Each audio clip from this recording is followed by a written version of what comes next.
अल्हम्दुलिल्लाहि वकफ़ा वस्सलामुन अला इबादिहिल्लज़ीना इस्तफ़ा अम्मा बाद। क़ाल अन्नबिय्यु सल्लल्लाहु तआला अलैहि वसल्लम अल हलालु बय्यिनुन वल हरामु बय्यिन।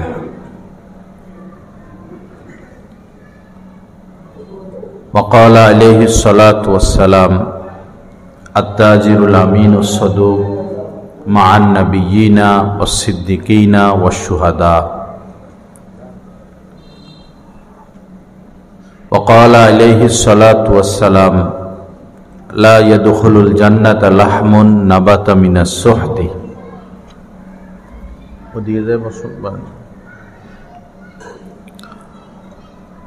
औ कमा क़ाल अलैहि सलातु वस्सलाम अल्लाहुम्मा सल्लि अला सय्यिदिना व मौलाना मुहम्मद व अला आलि सय्यिदिना व मौलाना मुहम्मद व बारिक वसल्लिम। अस्तगफिरुल्लाहल्लज़ी ला इलाहा इल्ला हुवल हय्युल क़य्यूम व अतूबु इलैहि।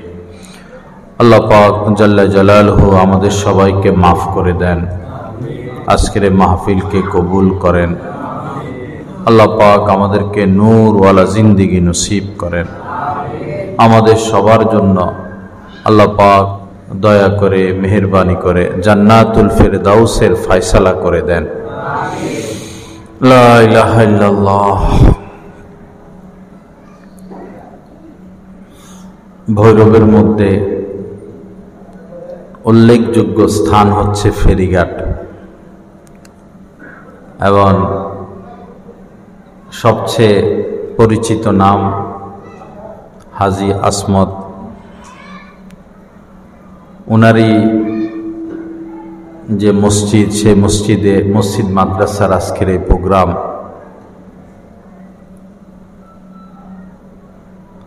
মানুষ যদি মানুষের জন্য কিছু করে দিল থেকে, তো মানুষ এটার কৃতজ্ঞতা স্বীকার করে এবং মনে রাখে।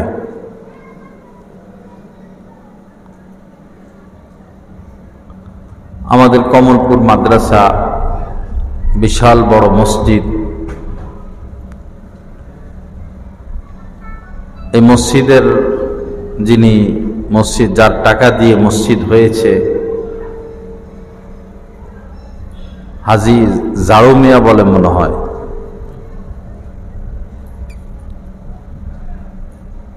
তো সম্পদ তো অনেক রেখে গিয়েছেন, কিছু আছে কিছু নাই, ভাগ বাটোয়ারা এই সে, কিন্তু এমন একটি কাজ করে গিয়েছেন, পেতেই থাকবেন, একদম কিয়ামত পর্যন্ত পেতে থাকবেন।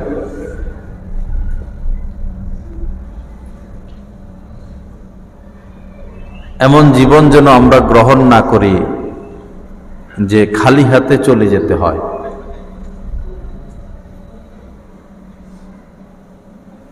নিজের জন্য কিছু করা। আল্লাহ পাক কোরআনে কারীমের মধ্যে বলেছেন যে তুমি তোমার অংশ নিতে ভুলে যাবা না। ওয়ালা তানসা নাসিবাকা মিনাদ দুনিয়া। কষ্ট করে সারা জীবন সম্পদ অর্জন করেছ,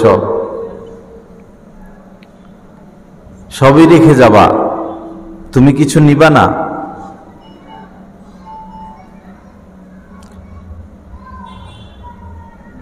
মাছ ধরা হলো, তিনজনে মিলে মাছ ধরলো, নিয়ম অনুযায়ী 3 ভাগ হবে। তা আপনি মাছ ধরলেন কিন্তু আপনার ভাগ নিলেন না, দিয়ে দিলেন, এমন তো হয় না।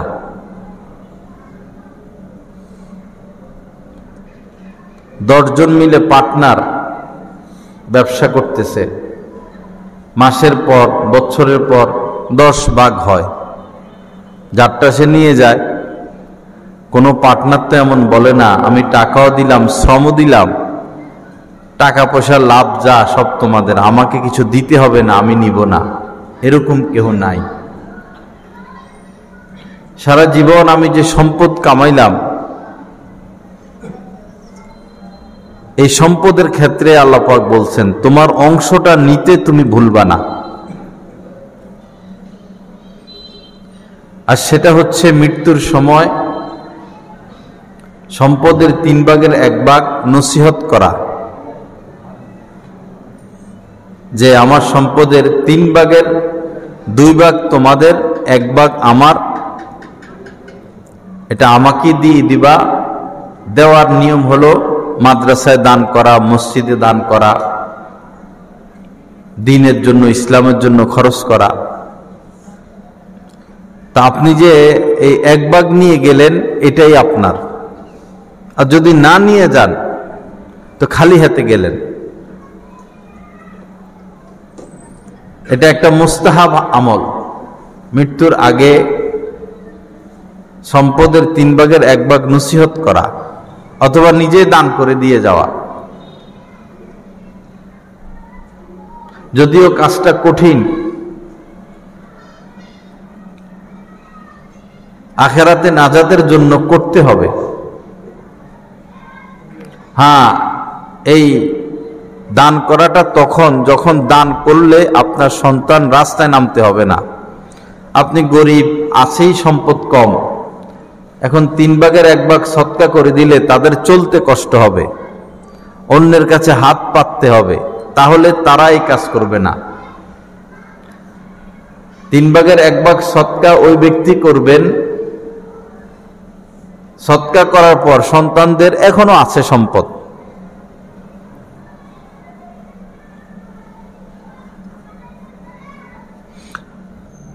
সৌদি আরবের এই সামনে চলে আসো, এদিকে আসো, কি যেন ব্যবসায়ী উনার, আর রাজি ব্যাংকের মালিক,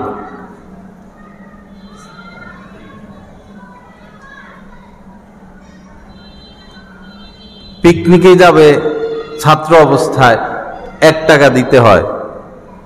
এত গরিব ছিল যে 1 টাকা দিতে পারে নাই, সে ছাত্রদের সাথে পিকনিকে যাইতে পারে নাই। আল্লাহ পাক এত সম্পদ দিলেন তাকে, এত সম্পদ হলো যে সৌদি আরবের ইতিহাসে কেউ এত বড় দান করতে পারে নাই সে যতটা দান করে গেছে। হাজার হাজার crore crore million billion dollar, বড় বড় খেজুর বাগান, 2 মসজিদ, কাবা শরীফ এবং হারামাইনের নামে। সন্তান যারা ছিল, বাবা তোমার কি কি লাগবে, এই এই এই এই দিলাম, চলবে চলবে, যথেষ্ট পরিমাণ সন্তানদেরকে দিয়ে, সম্পদ তো আছে, বাকি সব হারামাইনের নামে তিনি লিখে দিছেন। সৌদির ইতিহাসে এত বড় দানবীর আসে নাই, মনে হয় আসবেও না।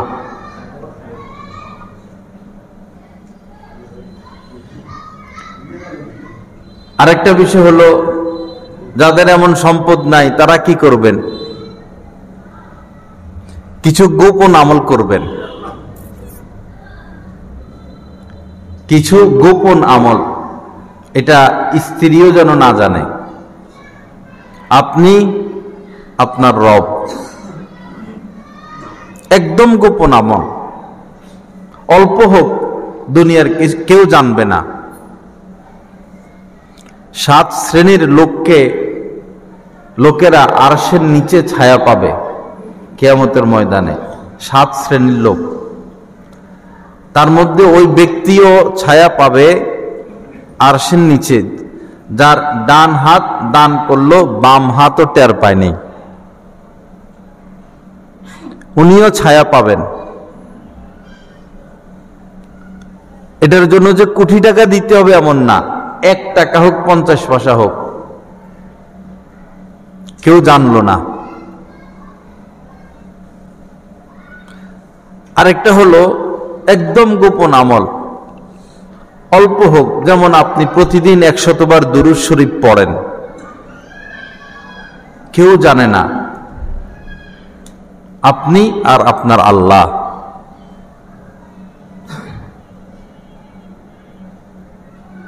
যদিও 5-7 মিনিটের বিষয়, কাল কিয়ামতের ময়দানে এটা বড় বড় পাহাড়ের চেয়েও বড় হয়ে যাবে, কারণ ইখলাস আছে এবং কেউ জানে না। আমরা হজ করি, মানুষ দেখে যায়, নামাজ পড়ি, মানুষ দেখে যায়, দান সদকা করি, মানুষ দেখে যায়, কেমন যেন বিভিন্ন আমল দেখে যায়। কিছু আমল এমন থাকবে যেটা কেউ দেখে নাই আল্লাহ ছাড়া।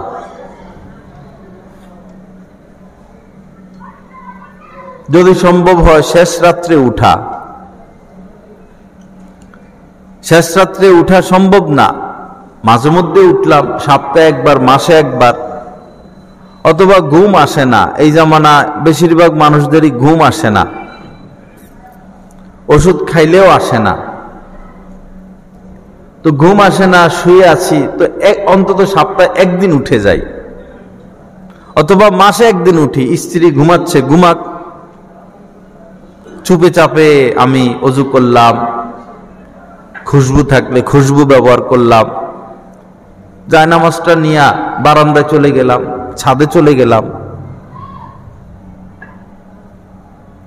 একদম নীরবে দুই হাত উঠাইয়া আল্লাহর কাছে বললাম, আল্লাহ আমি তো পাপী, গুনাহ ছাড়া তো আমার কিছু নাই,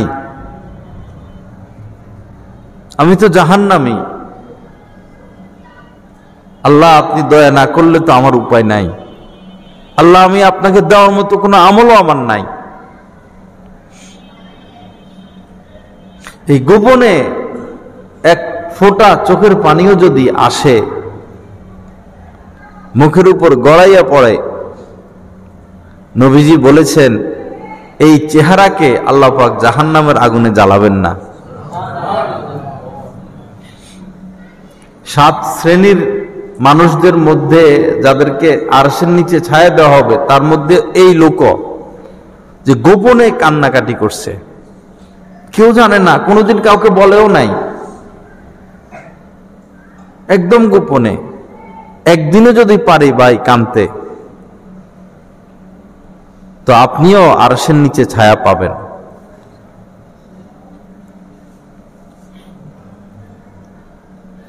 ঘুম আসে না, শুয়ে আছেন এই পাশ ওই পাশ, সময় নষ্ট করে লাভ কি?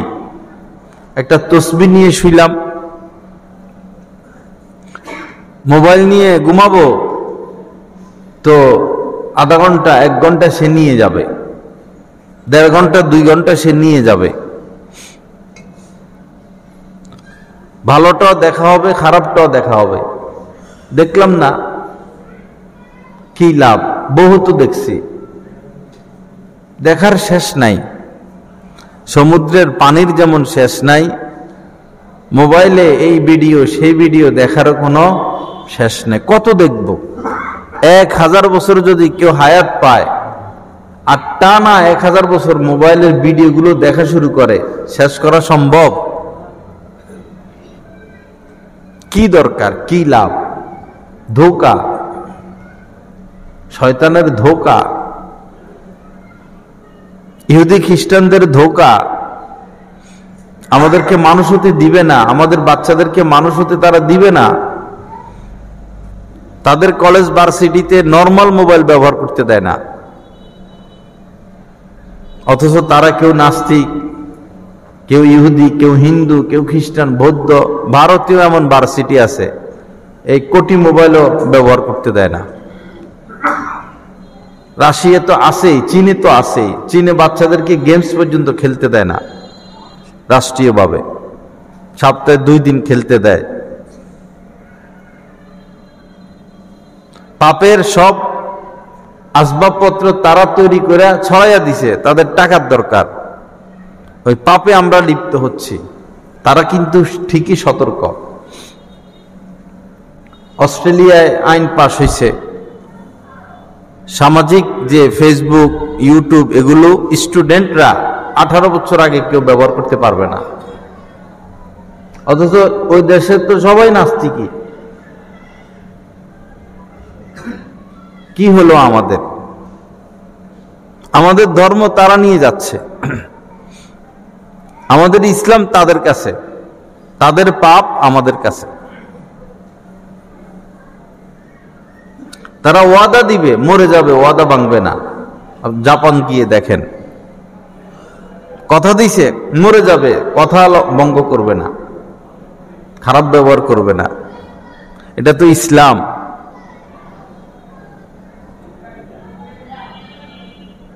বহু মানুষ ওই সমস্ত দেশ ঘুরে এসে বলে তাদের শুধু ঈমান নাই আর সব আছে, আর আমাদের শুধু ঈমান আছে আর কিছু নাই।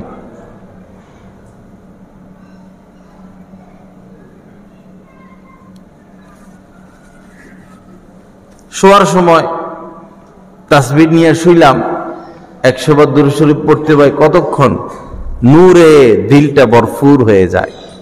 আপনি একদিন পরীক্ষা করে দেখেন যে সব সময় তো মোবাইল নিয়ে শুই, আজকে মোবাইল নিয়ে শুমু না, আজকে মোবাইলে অ্যালার্ম দিয়া আলমারির উপরে রেখে দিব, ওয়ার্ডরোবের উপরে রেখে দেব, আজকে তাসবিহ নিয়ে শুমু। 100 বার দুরূদ শরীফ, 100 বার ইস্তেগফার, 100 বার লা ইলাহা ইল্লাল্লাহ বাজেট করবেন, নিয়ত করবেন, এই পড়ার চেষ্টা করব। এরপরে দেখেন কি শান্তি,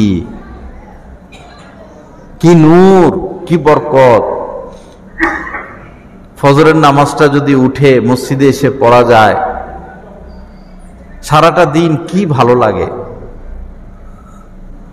আর ফজর পড়লো না, 8টা 9টা 10টা পর্যন্ত শুয়ে থাকলো, সময়েরই তো বরকত হয় না, কোনো স্বাদ নাই, মজা নাই, তৃপ্তি নাই। জীবনটাকে সুন্দর করতে হলে বাবা কিছু কষ্ট করতে হবে।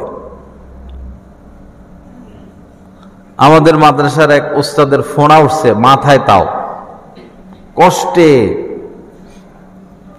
পরে চণ্ডীবের হাসপাতালে আসছে, ডাক্তাররা খুব আন্তরিকতার সাথে এই বেলেট দিয়ে কাটছে, এই সেই করছে, পুজ বাহির করছে, জানটা বাহির হয়ে গেছে।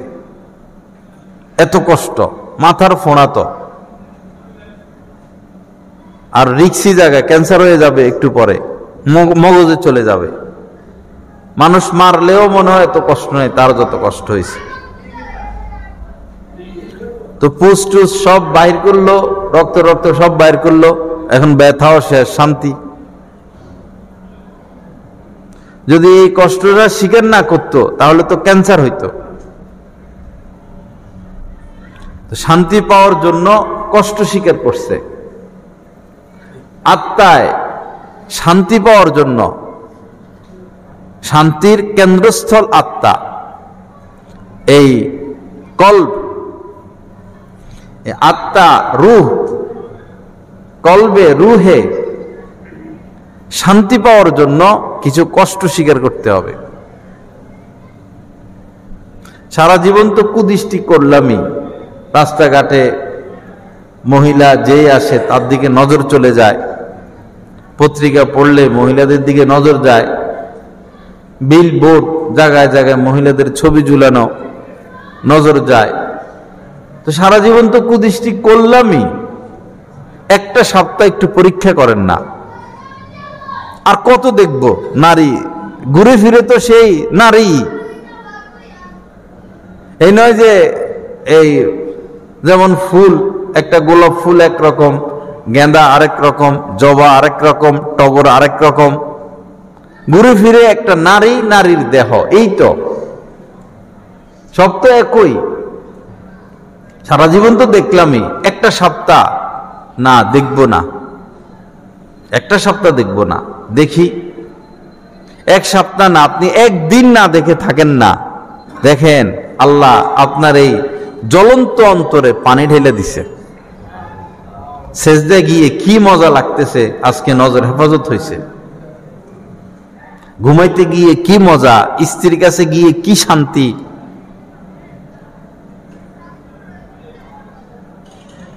একটা জিনিস আপনি ব্যবহার করতে পারবেন না, আপনি সেটা পাবেন না, এটা দেখলে তো আপনার ভিতরে জ্বালা যন্ত্রণা সৃষ্টি হবে।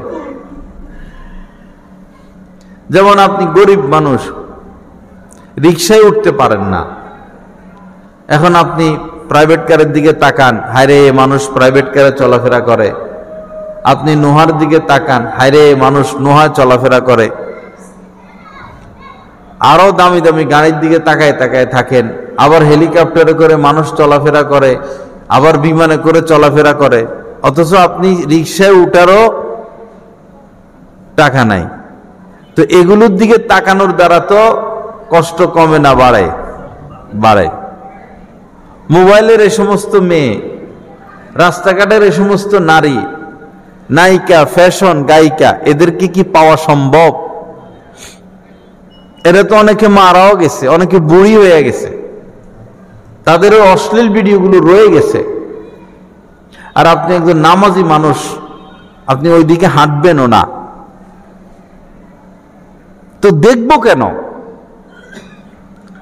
দেখে নিজের উপর নিজে জুলুম করব কেন? এটা তো নিজের উপর নিজের জুলুম। আমি আমার উপর অত্যাচার করতেছি, আমি আমার উপর জুলুম করতেছি।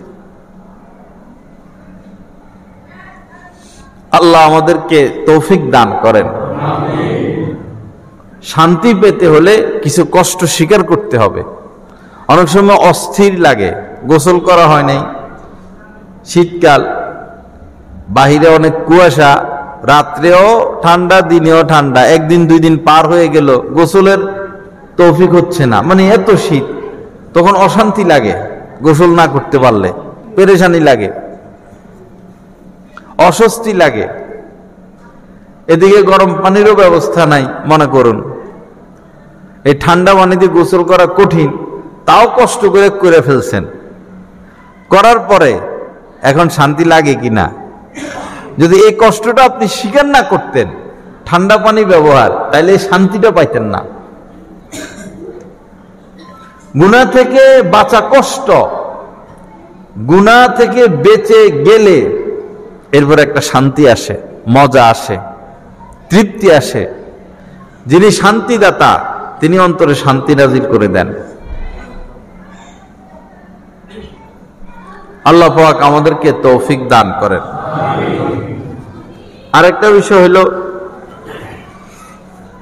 কিয়ামতের আগে এমন হবে, প্রত্যক্ষ পরোক্ষভাবে সবাই সুদের সাথে জড়িয়ে পড়বে।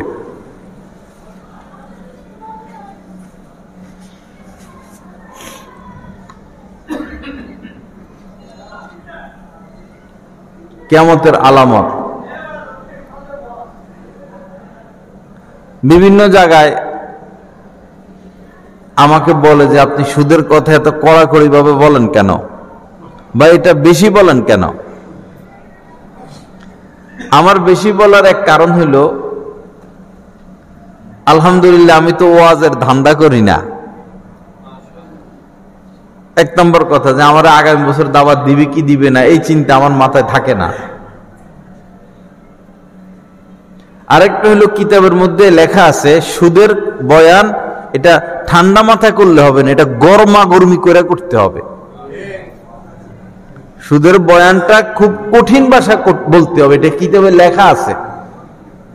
হুঙ্কার দিয়ে সুদের বয়ান করতে হবে।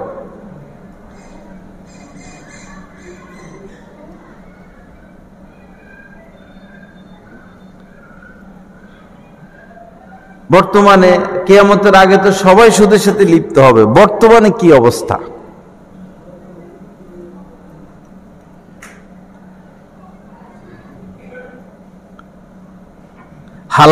হালাল খাওয়ার মধ্যে যে স্বাদ, যে তৃপ্তি, হারামের মধ্যে তো সেটা নাই। হারাম খাইলে, হারাম খাওয়াইলে, বিশেষ করে বাচ্চাদেরকে হারাম খাওয়াইলে এরা অমানুষ হবে। আপনার বাচ্চা হারাম খেয়ে বড় হচ্ছে, স্ত্রী হারাম খেয়ে বড় হচ্ছে, তো হারাম কাজের প্রতি তারা উদ্বুদ্ধ থাকবে, আপনার সাথেও তারা ভালো আচরণ করবে না। হারামের আসর তাদেরকে হারামের দিকে টেনে যাবে, সিনেমা হলে নিয়ে যাবে, মদের দিকে নিয়ে যাবে, জিনার দিকে নিয়ে যাবে।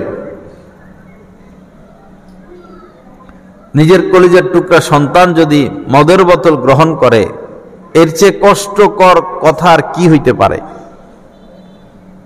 আপনি কবরে থেকে সব খবর পাইবেন। আমলনামা পেশ করা হবে আপনার কাছে, আপনার সন্তানের।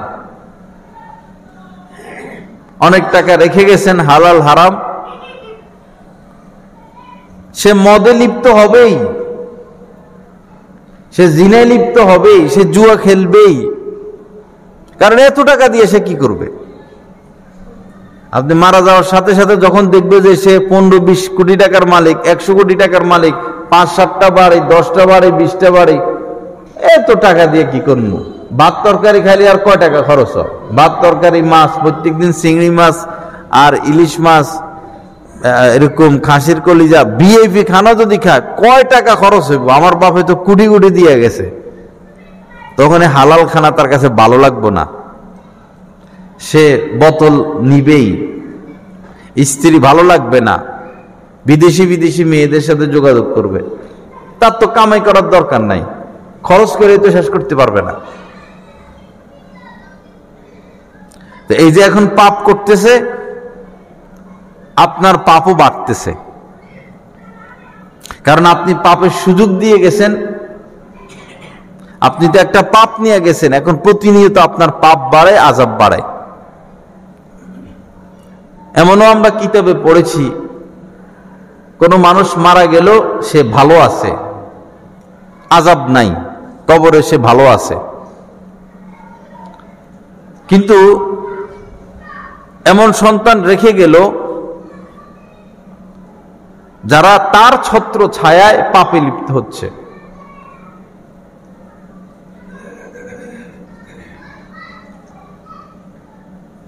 সে এমন কিছু করে গেল যার দ্বারা পাপ হচ্ছে, গুনাহ হচ্ছে।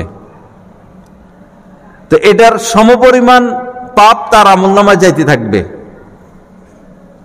তো সে কিন্তু কবরে ভালো আছে, ওই সন্তানের করা পাপ তার আমলনামায় যাইতে যাইতে পরে এমন হবে তার নেক আমল কমে গেল, বদ আমল তার বেড়ে গেল, তখন তার উপরে আযাব শুরু হয়ে যাবে।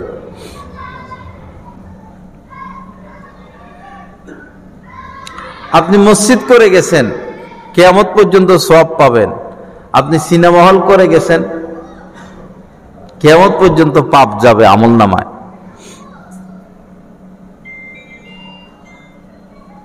আল্লাহ পাক সহি বুঝ দান করেন।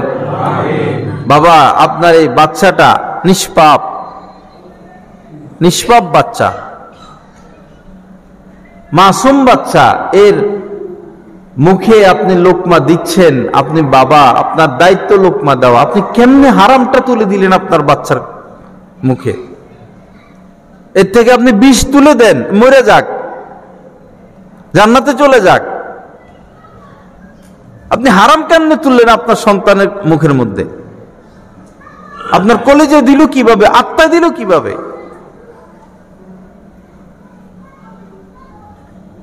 এর থেকে তো আমি বাবা মরে যাওয়া উচিত, আমার আগুন দিয়ে জ্বালায় ফেলাও।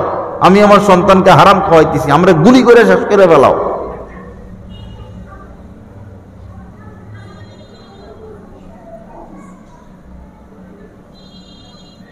আল্লাহ যদি সন্তান না দিতেন,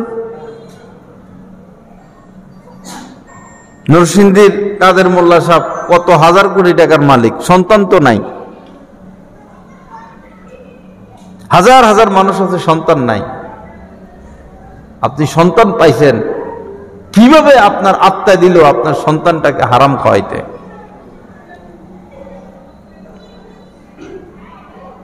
আমার আপন ফুফাতো বোন, বিয়ে হয়েছে কিন্তু স্বামী দিন দেন না, তো তার গর্ভে সন্তান আসছে। স্বামী রাত্রে মাছ মারে, ওই যে দিয়া চল দিয়া, তো যার তার মাছ ধরে নিয়ে আসে, নিজেরটাও আনে, সরকারিটাও আনে, মালিকানাটাও আনে। তো এর তো এখন সন্তান গর্ভে, এখন তো তার ভালো জিনিস খাওয়া দরকার। সে ভাত খায়, তরকারি খায় না, শুধু ভাত খায়, হয়তো চিনি দিয়া, হয়তো লবণ দিয়া। কি হইলো, বৌমা শুধু ভাত খায়, তরকারি খায় না, তার তো এখন ভালো জিনিস খাওয়া দরকার। সে কিছু বলে না। পরে অনেকদিন পরে বলতে বাধ্য হলো, যে আমি চাই আমার সন্তান হারাম খেয়ে বড় না হোক, আমার সন্তানকে আমি হারাম খাওয়াতে পারবো না, অবৈধ জিনিস খাওয়াইতে পারবো না। আমি এখন অবৈধ জিনিস খাওয়া মানে আমার সন্তান অবৈধ জিনিস খাওয়া। আমার স্বামী তো মানুষের মাছ মেরে আনে, এটা তো অবৈধ, এই জন্য আমি তরকারি খাই না।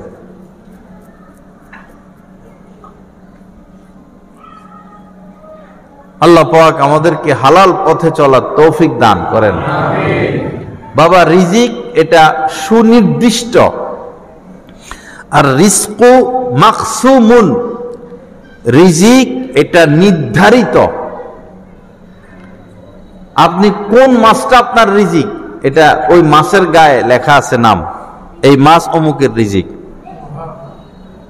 আপনি সারা জীবনে কয়টা ডিম খাবেন এটা আল্লাহ বাজেট করে রাখছে। কয়টা কলা খাবেন, কয়টা আপেল খাবেন, কি পরিমাণ চাউল ভাত খাবেন, কি পরিমাণ ডাউল খাবেন, কয়টা পোশাক পরবেন, সব এটা নির্ধারিত। এখন বিষয় হলো, এখন আপনি ধনী হবেন না গরিব হবেন, কত টাকার মালিক হবেন, এটাও নির্ধারিত।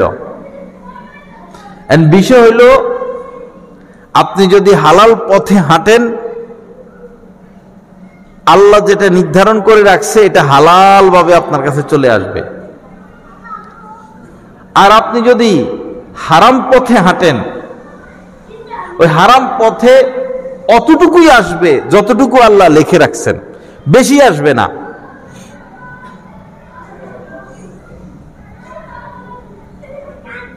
এটার উপর ইয়াকিন করা চাই।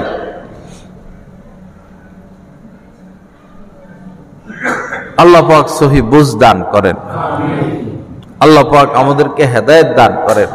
যারা সুদ খায়, এই পেট ফেটে যায়, অনেক সময় মারা যাওয়ার পরে পেট ফুলে যায়, পেট ফেটে যায়, চোখ বাইর হয়ে যায়, জিহ্বা বাইর হয়ে যায়, এক সুন্দর মানুষ একদম কালো হয়ে যায়। একজন কালো মানুষ মারা গেছে, পরে এত কালো হয়েছে, সে এমনি কালো, এত কালো হয়েছে একবারে পাতিলার তলা। এটা বুঝাই যায় মারা যাওয়ার পরে সে সুদখোর ছিল।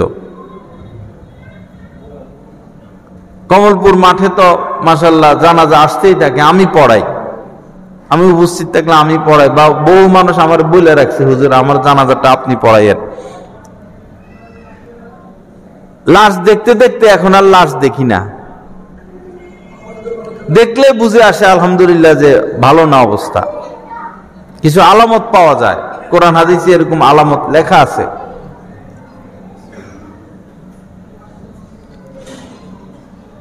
এখন লাশ দেখা ছাইড়া দিছে। এখানে চলে আসেন, এখানে চলে। ওয়ালাইকুম আসসালাম। একবার এক মানুষের জানাজা পড়াইছি, মনে হাসতেছে, চেহারা হলুদ হয়ে গেছে, হাসে এরকম। জীবিত অবস্থায় যেমন ছিলেন, মৃত অবস্থায় চেহারা আরো ফুটফুটে, তো বুঝাই তো যাচ্ছে সে জান্নাতি। পরে আমি খবর নিছি বাড়ি কোথায়, কি আসুবিসহ, পরে শুনলাম যে উনি একজন রিক্সাওয়ালা। সুবহানাল্লাহ। হোক রিক্সাওয়ালা, জনমের জন্য কামিয়াব হয়ে গেল, হোক না সে 100 রাষ্ট্রের বাদশা, খাইছে সুদ, খাইছে ঘুষ, করছে জুলুম, চলে গেল জাহান্নামে। এ বাদশাহী কি কাজে আসলো?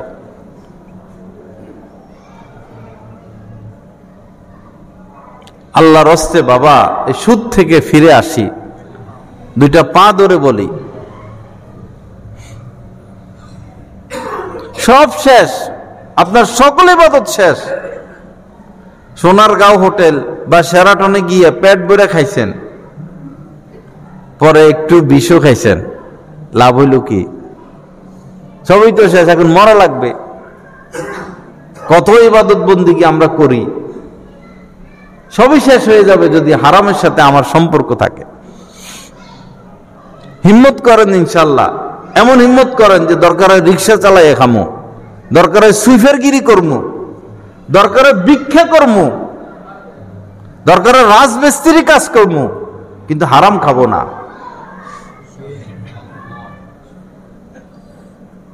আপনি ভিক্ষা করে খান, তাও আপনার সংসার চলবে। আপনার ওই সুদ ঘুষ তো ভিক্ষার থেকে কোটি কোটি গুণ নিম্নে। ভিক্ষুককে আমরা ঘৃণা করি, ভিক্ষা করে। আপনি ভিক্ষুককে ঘৃণা করেন, আপনি তো সুদের সাথে লিপ্ত।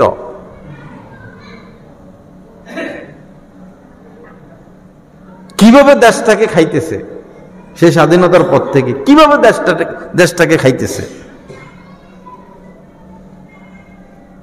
কয়জন মন্ত্রী সামনে আনতে পারবেন সে স্বাধীন হওয়ার পর থেকে আজ পর্যন্ত যে মন্ত্রী চুরি করে নাই, দুর্নীতি করে নাই? কোন দলের কথা বলতেছি না। কয়জন এমপি আছে আমাদের দেশে এই পর্যন্ত চুরি করে নাই, সে দুর্নীতি করে নাই? আপনাদের বিবেকের কাছে প্রশ্ন, একজন মন্ত্রী এত শিক্ষিত, তিনি ডাক্তার, তিনি ডক্টর, বেশিরভাগ ডক্টর হয়, এমএ পাস হয়, বিএ পাস হয়, এত শিক্ষিত, আপনি এত ভদ্র, এত দামি চেয়ারে আপনাকে আল্লাহ পাক বসালেন, সংসদের মতো চেয়ারে, চুরি কেমনে করেন আপনি? আপনার আত্মাই দিল কিভাবে? একটা ভিক্ষুক তো চুরি করে না, একটা রিক্সাওয়ালা চুরি করে না, একটা সুইপার চুরি করে না, আপনি মন্ত্রী হইয়া দেশকে কিভাবে খাইলেন?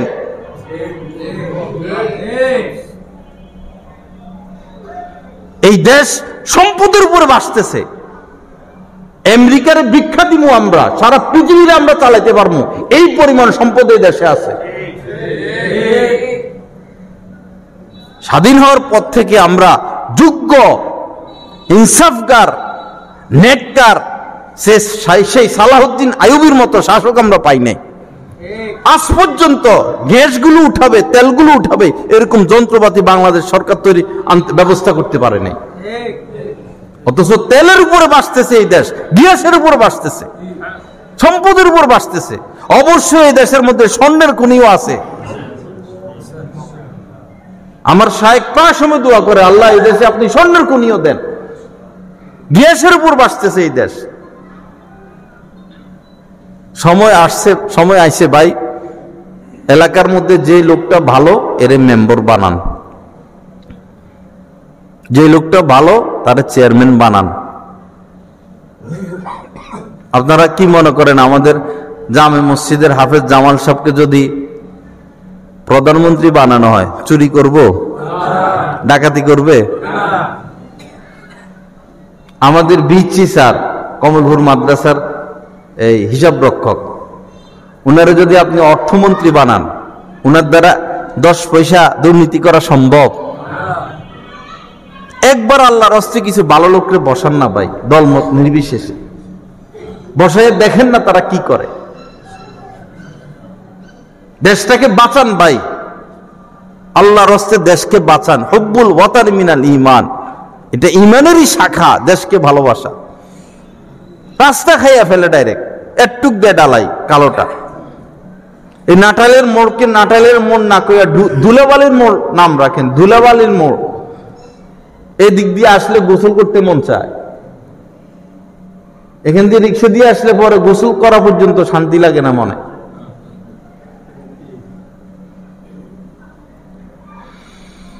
আল্লাহ পাক আমাদেরকে মাফ করে দেন, আল্লাহ পাক সহি বুঝ দান করেন। আরেকটা কড়া কথা কয়ে বসি, আরেকটা কড়া কথা কয়ে বিদায় নেই। যে চোরকে ভোট দিবে সেও চোর, যে দুর্নীতিবাজকে ভোট দিবে সে বড় দুর্নীতিবাজ, যে লুটপাটকারীদেরকে ভোট দিবে সে বড় লুটপাটকারী। আল্লাহ তারে আগে জাহান্নামে আগুনে ফেলবে। আপনি চোরকে ভোট দিয়া গদিতে বসাইছেন চুরি করার জন্য, আল্লাহ আগে আপনারা জাহান্নামের মধ্যে ফেলবে, মনে রাখবেন।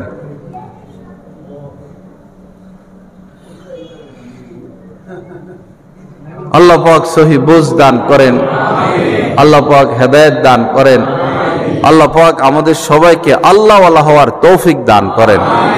আগের কথাগুলো মনে রাখবেন, প্রথম থেকে যে কথাগুলো বলেছিলাম সেই কথাগুলোর উপরে আমলের চেষ্টা করবেন। আল্লাহ পাক এই মাদ্রাসাকে কবুল করেন, এই মজলিসকে কবুল করেন। ইনশাআল্লাহ শেষ পর্যন্ত আমরা বসার চেষ্টা করব। আমাদের ইমাম ওলামা পরিষদের ভৈরবের সম্মানিত সভাপতি এবং আল্লাহ পাকের খাস ওলি মুফতি জাফর আহমদ সাহেব দামাত বারাকাতুমের সম্মানিত খলিফা হযরত বয়ান করবেন। আমাদের কমলপুর মাদ্রাসার মুহাদ্দিস, সিনিয়র মুহাদ্দিস, ইনশাআল্লাহ এরপরে প্রধান অতিথি আসবেন। সবাই মনোযোগ দিয়ে কথাগুলো শোনার চেষ্টা করবেন। ওয়া আখিরু দাওয়ানা আলহামদুলিল্লাহি রাব্বিল আলামিন ওয়া সাল্লাল্লাহু আলা নবিয়িল কারীম।